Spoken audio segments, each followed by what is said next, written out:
أعضاء هذه المنظمة المتطرفة الحركة الماسونية بالحركة اليهودية، وأعلنوا أن الماسونيين الليبراليين واليهود هم شيء واحد، وضعوا بينهما إشارة المساواة.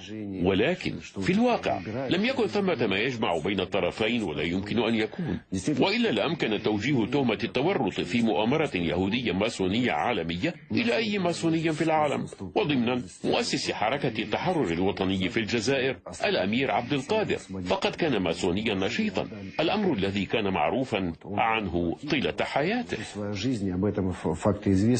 وهل ثمة وثائق تثبت ذلك؟ على أقل تقدير هناك وثائق وقوائم منشورة بهذا الخصوص، ومن المعروف أنه حاول إقامة علاقات مع الليبراليين الفرنسيين في باريس، وسعى كي يخففوا من وطأة النظام الاستعماري الفرنسي في الجزائر.